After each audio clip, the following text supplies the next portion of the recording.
Cool, so two things that I want to raise, right, that I'm no longer accepting. If you get in my car and you leave something in my car, I'm going to come to your house and I'm going to bring those things. Why is that motorbike? Does he not know I'm recording it? I'm going to bring those things and I'm going to leave it outside your front door. Every time you do it, you're going to be like, oh, I recognise this, but I can't quite understand where it's come from. I'm going to leave it outside your front door. If you live in Amsterdam, I'm going to drive to Amsterdam and put the things back outside your house. Stop leaving stuff in my car, like, unless you've been given a consent form that says you can leave the stuff in the yard, in the car, then don't. Do you know what I mean? Obviously the money, if you leave money in the car, then, yeah, I don't know what. I don't think I'll be leaving it outside anyone's door.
Yes, welcome beautiful people.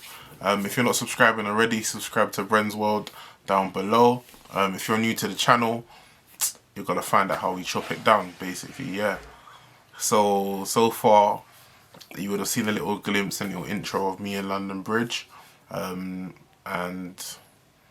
obviously fitness first being a very pivotal part to my journey to London Bridge this morning. I had my first personal training session today with a guy called Prash. Excellent guy. Really good in terms of his knowledge. Just the way that, you know, sometimes you get these PTs and you can't even chat to them. Like this guy, I could actually feel like I could talk to him. The conversation was dynamic. In terms of the workout, like he put my body in shock. Like my body was in shock. Training and kind of fitness and stuff. I've always had my ups and downs in weight.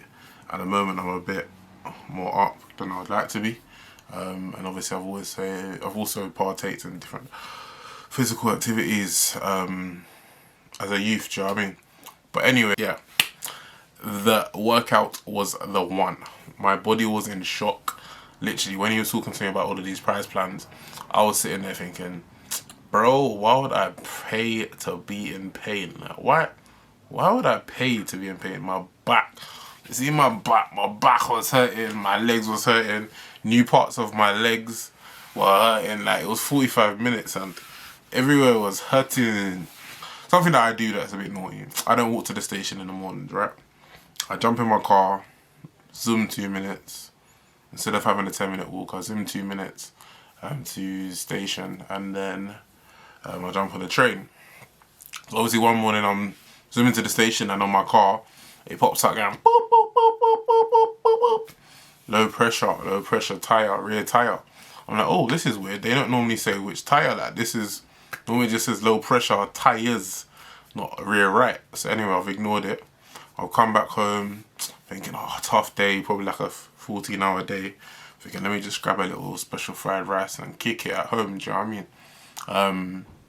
Anyway, I'm driving now. I'm on the phone to one of my boys I haven't spoken to in time, Ainsley. I'm driving. I'm like, raw, my music's not that loud, like, what's going on? I pulled up the thing now, jumped out, looked, and I've got a puncher. I'm like, raw, what do I do with punchers now? It's been a long time, you know. Like, do I have a spare tyre? Do I have the repair kit? Do I have this? Do I have that? Like, yeah, anyway, it's just a sham, man. Long story short, I need to go to the tyre shop. And I need to go to the car wash. Like, what is it in London now? Like, obviously, we've bust through the lockdown's gone, basically. Like, what? April the 12th, the lockdown lifted or whatever the date is. And ever since then, there's just been queues at the car wash. Those are the three most important things for me to do for the rest of the day. But yeah, whilst I've got you, just some things that I always kind of never understood the answer to. But just wanted to know if you guys as users kind of come into play with this, or like if you ever experience it. But or maybe it's just a random thing, or maybe it's just a ethnic thing. Like, who knows? Like, I just would like to share this with you. But yeah, you know when you got friends, right? Like, these friendships are weird, yeah? When you get to the age of, like, I'm 29, right? And when you get to a certain age, your friends that you used to think you're going to always be your friends in school and college and university, you don't even see them. You don't even ship on them anymore. You don't even talk to them like too tough. Do you know what I mean? Anyway, I've got friends like that I don't really talk to too much. It's love. Like, if I see them, don't get me wrong, we'll pick up from where we left off, and everything is love. But why is it, yeah, like, why is it when something bad happens to someone, everyone just knows about it? Like, I'll be talking to my boy, I ain't spoken to him for about 2 years, and he just be telling me everything, that every challenge, every difficult part of my life he would know about. But I haven't spoken to him, so how does he know? In this world, yeah, in this world, in 2021, people feel like expectation is something that they can just put on people's head and neck. Like, they just feel, ooh. I feel the workplace put expectation on your head way past, and what surpasses what's on your contract and your wage. Do you know what I mean? Like, I've never actually understood why people think it's acceptable, like, to put expectation on people's head. Going through that, yeah, just put it to one side, innit? Because it's not worth it. Obviously, everyone's got their bills to pay and all of that lovely jazz. But you see that self-containment at work and expectation is ruling yourself. Like, it's just no longer making sense. Exit the situation. Maybe not immediately, but make steps to exit the situation, big man or big woman. Like, because this is not what life is about. Life is to be lived, right? Are they taking a piss, basically? Are they taking a piss? If someone's trying to say the piss, don't let them say the piss. No matter how in line or right you may think it is. I'm leaving work, starting up my own businesses, starting up property development. So you're going to see some more property development videos. Whee! Mexican wave and that. So you're going to start seeing some more viewings. I actually went to a couple of viewings the other day. Went to a lot and bidded. It's actually quite fun. And I invested in crypto as well, because everyone's just invested in crypto.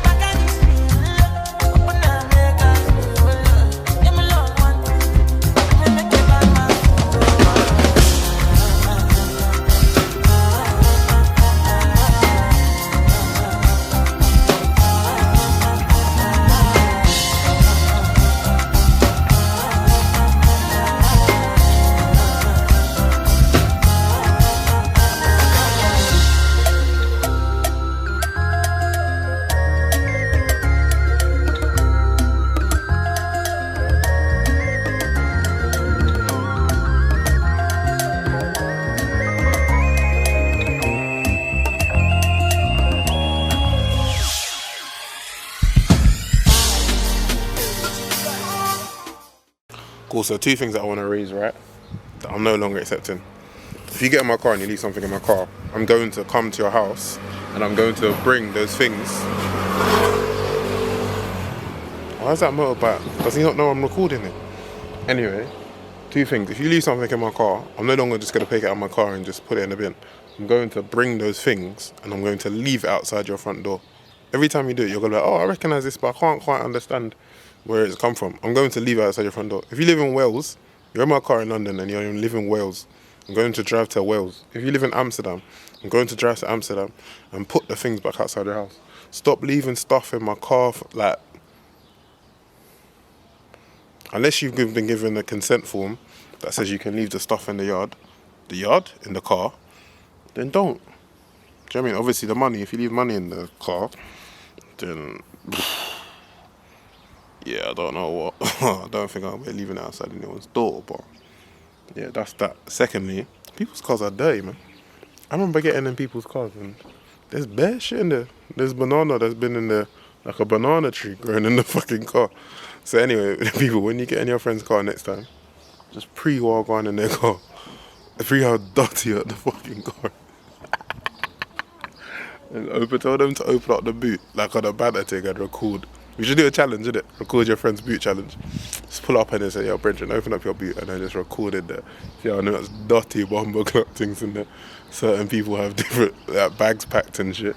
Certain chicks will just have a whole wardrobe, bare heels and that, everywhere. Look at the heels, and the heels have got toe marks like fucking.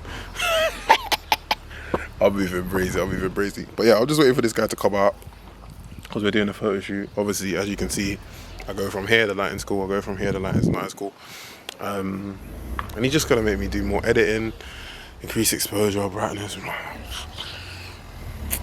just needs to hurry up. And I'm hungry. What's the time? Right, my smartwatch is not even being smart. Oh, now it is. It's 4:39. Anyway, Mom has cooked, so we're gonna eat food in the garden today. I'm gonna show you the garden. So obviously anytime you hear me having a barbecue or flexing with my peeps in the garden during summer, it's because I'm chilling in the garden. But anyway, me hungry. So after I show you the garden and after I show you what I eat, I'm done. I'm out, guys. So guys, this is my lovely garden.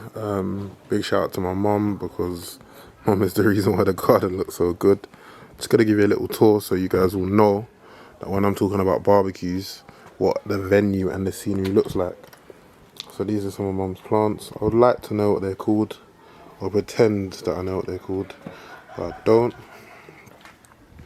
I actually rate this vase or pot, should you call it. What's it called in here? Scarlet, what's called, here we go. Called Scarlet Heaven. Basically, Mum and my aunties go to this place called the Garden Centre in St Mary's Cray, South London, Orpington, and they get all of their little bits. We've got some pots up at height. This is the shed. Obviously, I would tell you what's in there, but I don't want you to teeth my things. This pot here is actually, you see my finger? This pot here is actually buff. What's this called? It's actually starting to bloom, which is quite nice and quite pretty. It is, what's this? Magnolia. Or Magnolia of name now. Magnolia Susan. Why not Janet? Why not Roxanne? No, I'm joking. But yeah, obviously this is the back view of the house. This is the parasol. So normally what happens is this parasol comes out. Those two chairs that are down over there, I kind of put them out here, and then I sit under there and, do you know what I mean? Do England summer life. It's quite pretty as well. And yeah, man, just a big thumbs up and a big congratulations to Mum. You know what I mean? Only Fools and Horses pot. Because obviously she's been taking a lot of time out of her day to day to make the garden nice. Obviously this here is a patio heater, so when it gets cold then we can run that. Welcome, or you're not welcome, one of the two. And yeah, there's my bike that I need to start riding again. And then obviously this lovely beauty here. Welcome to my garden. Goodbye. At night time I'm gonna come and address this. This is basically seasoned rice, so similar to pilau, but it's with pork. So if you don't like pork, then obviously just log off the thing now. But yeah, so this is like this is buff. Look at the grain. It's basically rice and peas. And then like I said, it's got pork in there as well. I'm better making up a mess, but I'm trying to focus and I'm using my left hand and it's really not working. Because the camera's being steadied with the right hand, the pivotal hand. See that? Oh.